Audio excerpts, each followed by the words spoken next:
Alrighty guys, what I'm going to do here is go over a brief description of what it takes to create a new character on Ultima Online Forever. As you can see, I've already got two characters selected. I did have a third, I deleted it because on this server, you're only allowed up to 3 characters per account. Now that can change after you've had some tenure on the server. I think it's a year, maybe 2 years of playing that they allow you to have a 4th slot for free. But as you know, these free shards typically run on donations from the actual player base. Within that, if you do donate, you get a certain amount of silver coins or whatever kind of a currency they use for the month. You can use those to buy a 4th character slot, a mount, an ethereal mount, or anything like that. So what we're going to do here is we're going to take our little cursor, go over here to where it says new. Now, as you can see, if you're used to playing the Xbox One games or any kind of new game, this is going to be a very basic character creation. Now, down here on the bottom, you're going to see Gargoyle and Elf and that kind of stuff. You can only be a human on this server because they do not have the adaptation of the actual expansions on this one. So, we're going to make this real short and simple. Hairstyles, you've got short, you've got long. Now, as you can see, whenever you're doing, like I always prefer to go long whenever I'm making a mage. But you've got ponytail, you've got mohawk, which I think is awesome for a thief. Page boy, which I think is awesome for nothing.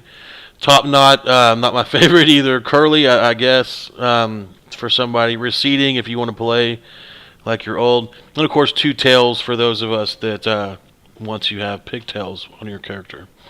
So what we're going to do is I'm going to go ahead and pick short.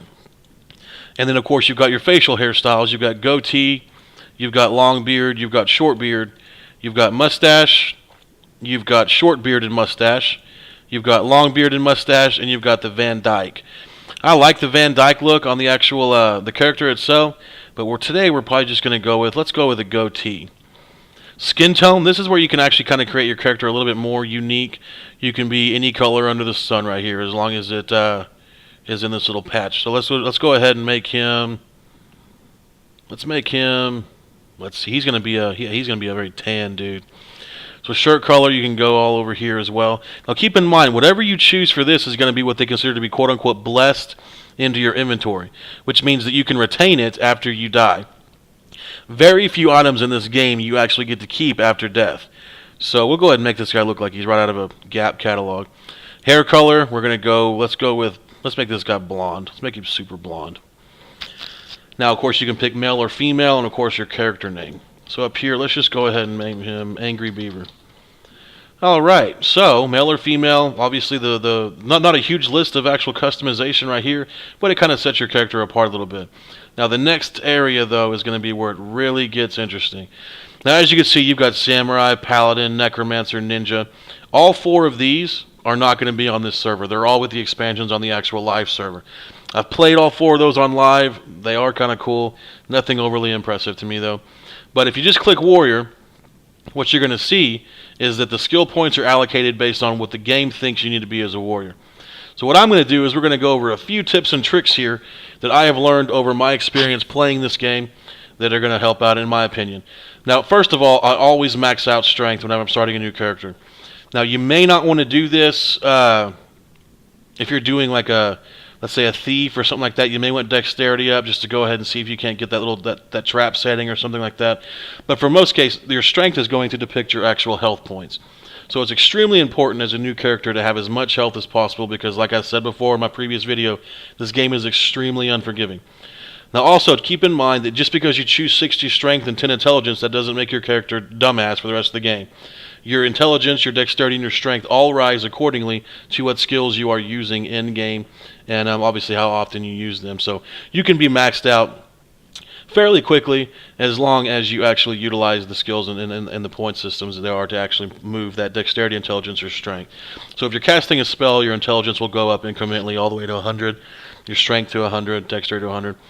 Now also keep in mind, you can only be allocated a certain number of points. You can't have 100 in all 3 later on. So what I typically do is if I'm going to do let's say a fencer, I would go ahead and go with 100 strength, 100 dex, and maybe 25 intelligence.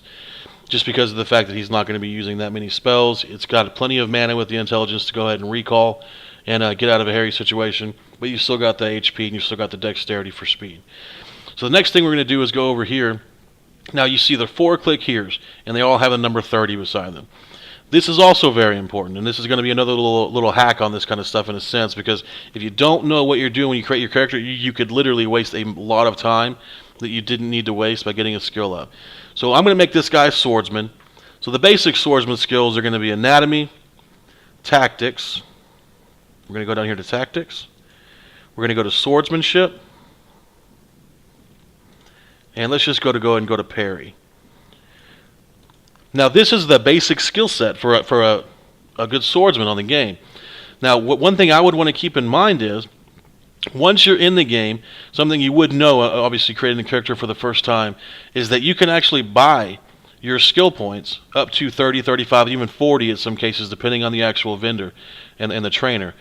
So whenever you're doing that, it may be more beneficial to you to take something like parry, which in my opinion, parry, it's a little challenging to get up in the beginning because you have to be being obviously struck by an enemy to get parry up.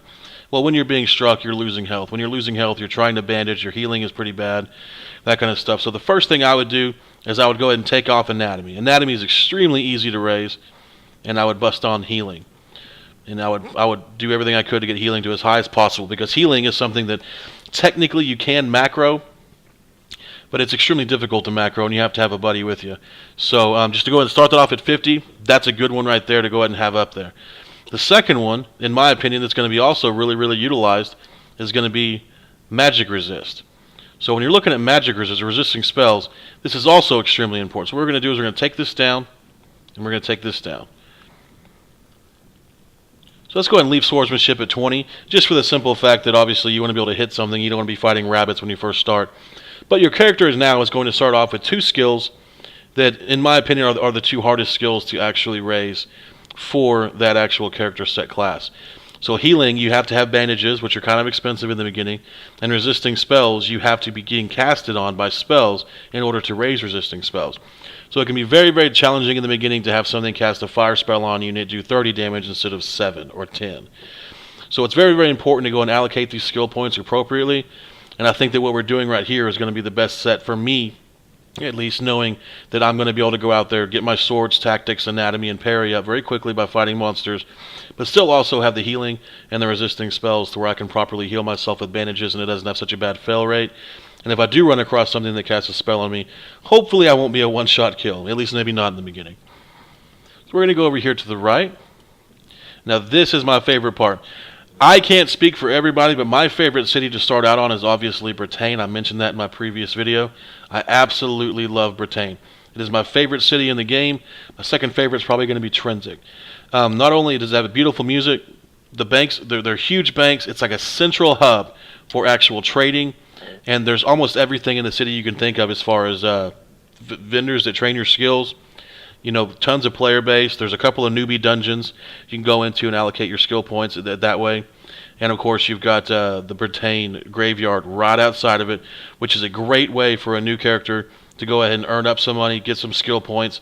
Still close enough to town to run if you see a PK or a red, but far enough away to where you can actually get some gold, get your first mount, to get on your feet, and start having some fun on the actual game.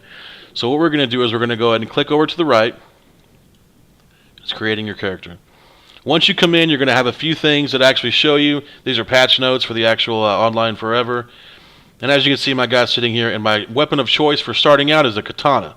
That is a swordsman's skill weapon. And there's several different weapons. And as you can see, because I got healing as one of my primary picks, I get 150 bandages to start off with. You get 500 gold. Now everything in your inventory you see here, the scissors, the small knife, the candle, the book for notes.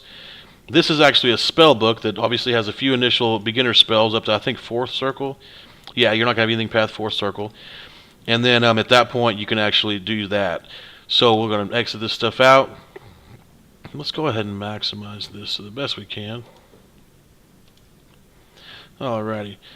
So, like I said, whenever you go outside, if for some reason you do fall prey to a PK, or let's say even a skeleton or something like that, you keep your clothes, you keep your sword, you keep your bandages, you keep your 500 initial gold, and of course you keep the rest of these items here.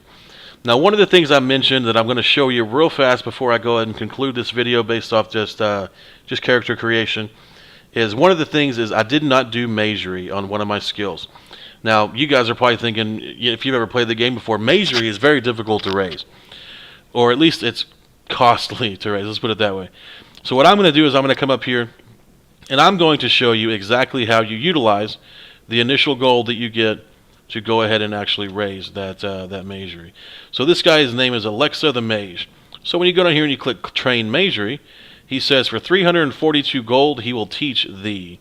So what I do here is I go ahead and go over 342 gold, transfer it to him, and then boom. When you pull up your skill set here, you're going to see magic, and my Magery has just been increased to 34.2, which is a very, very, very hefty jump from 0. So another good thing you can do over here is, obviously, I don't do any trade skills. Magic, we're going to do Magery. So you're going to click on New Group. I'm going to maximize this just a bit. New Group, and I just name this typically My Skills or something like that. So let's just do My Skills. Alrighty, My Skills. Okay, so now that that is set, when we go down here, you're going to see resisting spells here, already at 50. We'll just pull that down by holding it down. Magery, right on here, pull it down, holding it down. We'll go over to... let's see here. What else do we need? We need combat, don't we? Because we are a swordsman. Healing, we'll bring that down. Swordsmanship, we'll bring that on down. Tactics, we'll bring that down as well. And we may even bring down parry just for now. We may keep parry. I'm not 100% sure. A lot of times I've had a lot of fun doing jousting with a much larger pole arm, but we'll see what we do. So now, granted, I did just spend 342 of the 500 gold I have gotten. But, as you saw in the previous video, I've gotten, 20, 30, 40 gold a piece off those skeletons, and they're extremely easy to kill. So it's not going to be a problem at all for you guys to go out there and get some initial gold. Now, what I will be doing tomorrow is I've got a couple of guys that are from a gaming page of mine called Gamers Hideout. And what we're going to be doing is we're going to be getting on here and utilizing, obviously, that this weekend there's a 2-time skill gain going on. And a few of them have never played Ultima Online, so it's going to be a lot of fun to get a couple of dudes together, get on here, and really just show you guys what it's like to start from grassroots up and see what we can do. Now, if you guys have any questions on the video, if you see anything that I missed or anything that you might have questions about as far as where other vendors are to do certain training or anything like that, please feel free to reach out to me in the comments. I'd love to answer your questions. Why I went with swordsman, why I didn't do this, why I didn't put more in a Magery, why I didn't, why I chose not to be a tamer, that kind of stuff. There's a lot of different things that you can be on this game, and I'd love to go over all that with you. So, like I said, guys, if you have any questions, reach out to me, and again, I'll see you in the next video, guys. Thanks.